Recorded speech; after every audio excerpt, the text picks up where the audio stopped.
Hey, what's up guys, and welcome to this new tutorial where I'm gonna show you how to make a Pro Tech House mastering. We already did a mastering tutorial, but in this new one we're gonna use some more advanced technique and some more advanced plugins. So for this video we're gonna use the ProMaster of one of our construction kits from our new pack Fiesta, which you can check out from the link in the description below, and this is how it sounds.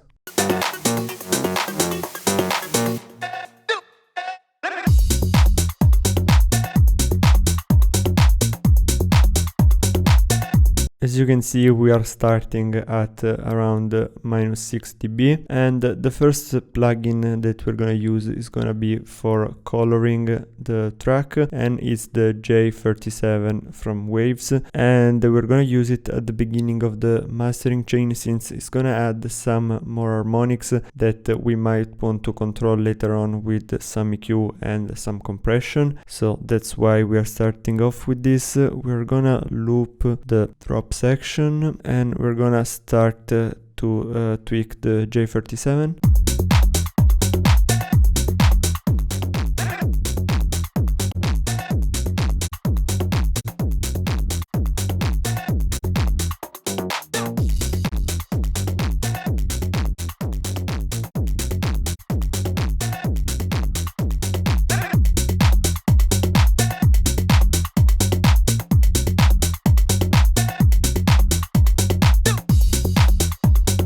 So as you can see here, what we're doing basically was boosting the input signal, and as you can see, input and output are linked. So when we boost the input, the output gets reduced and vice versa. And I'm doing this so that we can actually hear the saturation that is going to this tape emulation, and that we can adjust different settings like the formula and the speed. And then I'm going back to like some normal levels so that the saturation isn't destroying the sound. And then we can add some more saturation here from this SAT knob.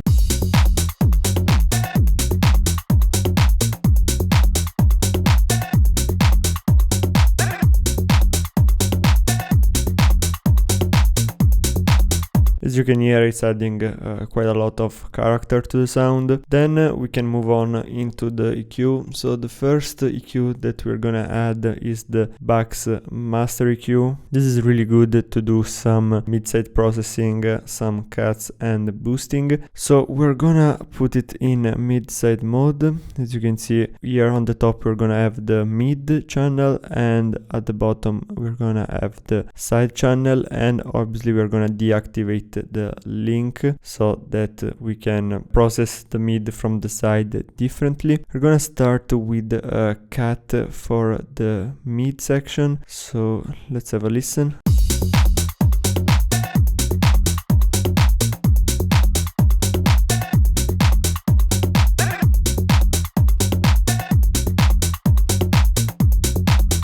Yeah, around 30 Hz. Well, for the side usually I go around 200, but as you can see here we only reach 54. So I think we are gonna use the shelf and decrease a bit of the dB volume.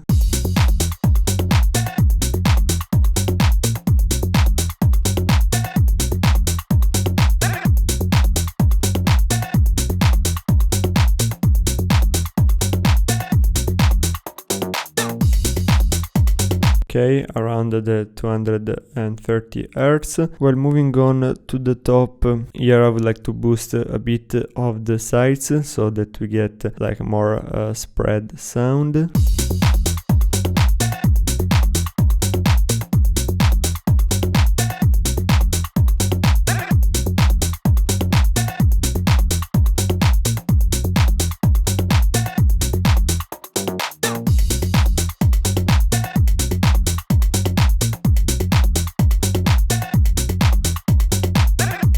Yes, around the 7000. And as for the cut, I'm gonna do the same on the mid and on the side, so around 18k Hz.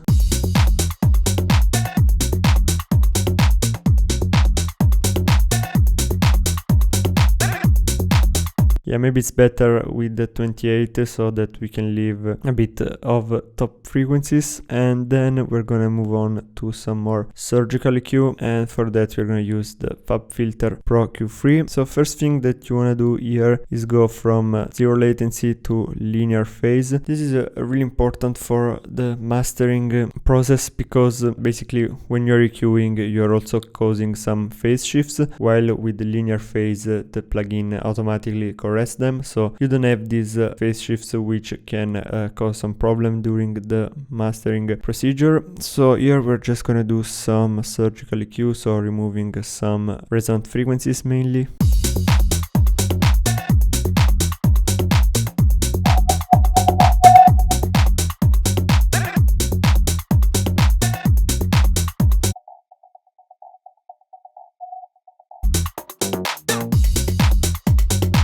So in the case of resonant frequencies, I always like to use the dynamic EQ function. So in this case, we are only reducing these frequencies once it reaches a certain threshold, just like a compressor. So we are not compromising the whole spectrum all the time, but just when this frequency is the threshold. And I think we're gonna do a bit more processing here on the top end.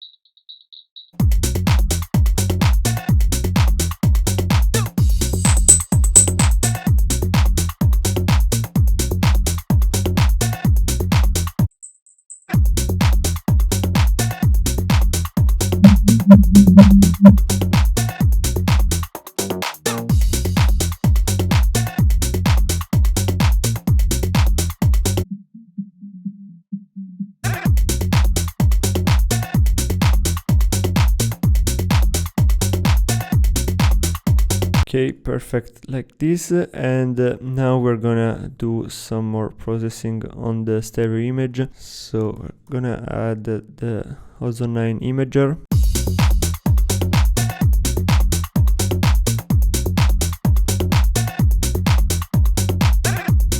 So we're splitting the frequency spectrum in 4 different bands. Let's start from the top.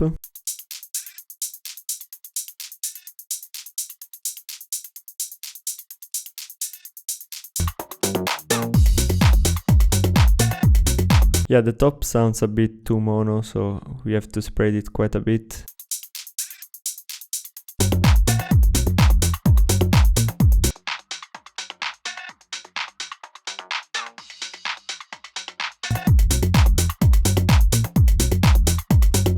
So at this point I think it would be smarter to put the Ozone 9 imager before the mid-side EQ. In this way we are using the new frequencies added to the side part of the spectrum, and we're boosting them with the side EQ.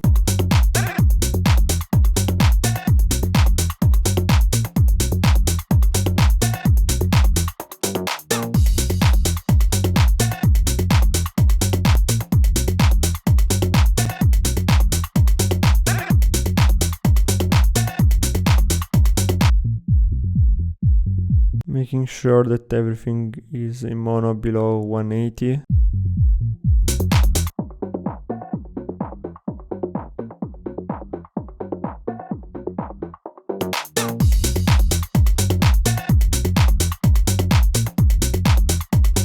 I would like to keep the mid-low range also quite a bit wide, and that's because there is the top part of the bass line together with some percussion, and I think it in general adds a bit more body. Obviously we are not going that much wider, but I think that it will add some more tone to the track.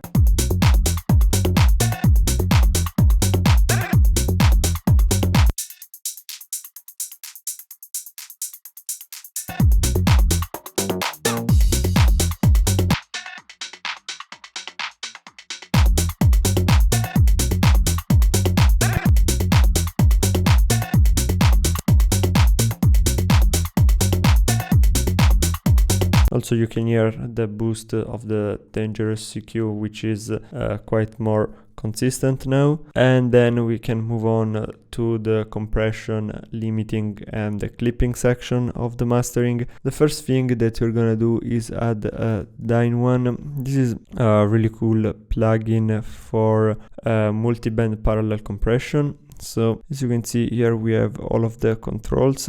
We have to unlink the 5 different parts, and as you can see we have parallel compression on. And the trick in general for parallel compression is to create kind of a scale with the attack and the release. So for the high frequency you want to go with faster attack, faster release, something like this more or less. For the high mid frequencies, still kind of a fast attack and fast release. For the medium frequencies you want a fast to medium attack and fast to medium release. Low mid frequencies you have a medium to slow attack, medium to slow release, and for the low frequencies you have a slow attack and slow release, something like this. And then I'm just gonna tweak a bit of the threshold, the ratio and the volume of the different bands.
I don't want to go too aggressive here with the compression, so I try to stay around this -3 mark as for the gain reduction, and then I'm just boosting some of the top. And with this plugin you can really hear the difference before and after.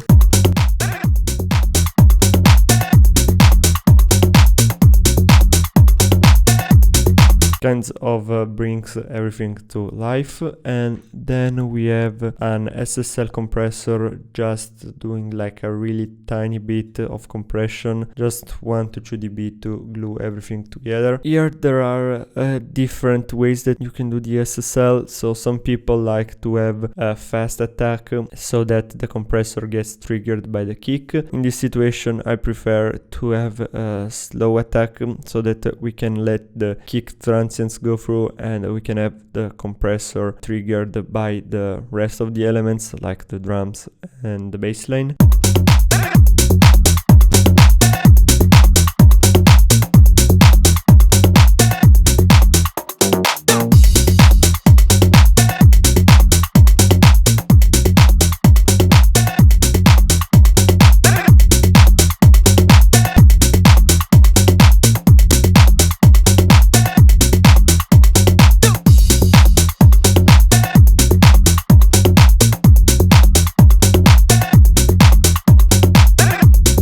Yeah, just like this. So 30 milliseconds for the attack, release on auto, and then a ratio at 4, and we're just compressing like a couple of dBs. And then at the end we're going for the final part, which is the clipping and the limiting. As for the clipping, I really like this plugin from Acoustica, which is called Lift, and here the clipper is really good. I usually set mode 3 and I stay between 60 and 70%.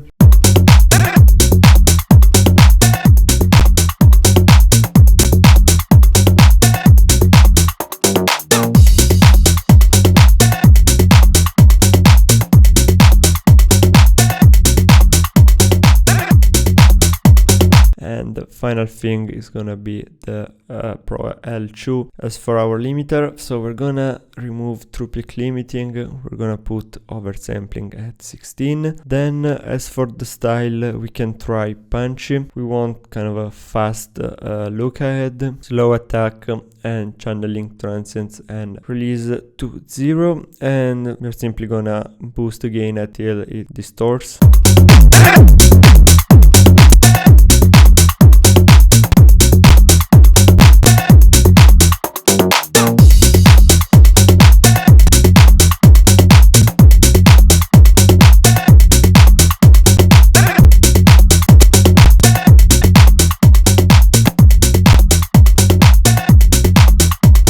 Yeah, one thing I'm seeing right now is that we may be adding a bit too much volume here with the Dyne one, so I think we're gonna reduce the overall output here.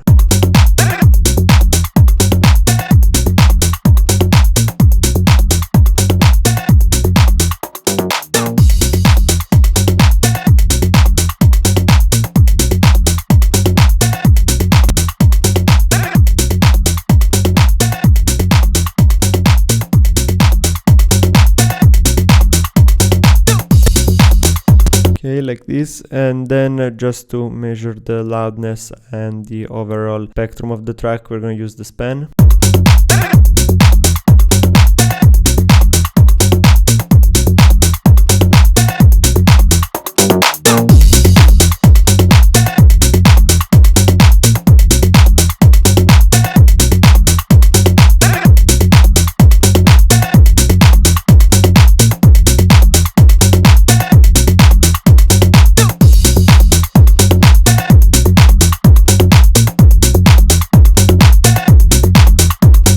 Also for the RMS and for the dynamics, we can check the BX meter.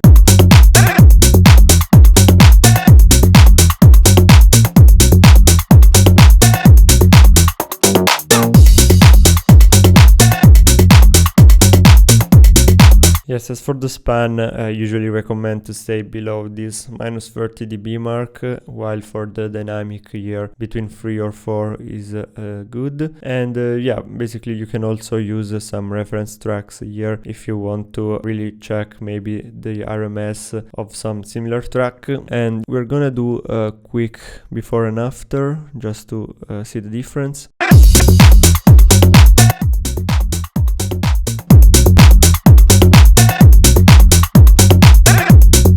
As you can hear, much more open, much more punchy, and obviously louder. And yeah, basically that's all for this tutorial. Don't forget to check out Fiesta from the link in the description below. Let us know what tutorials would you like to see next, and I'll see you soon. Bye!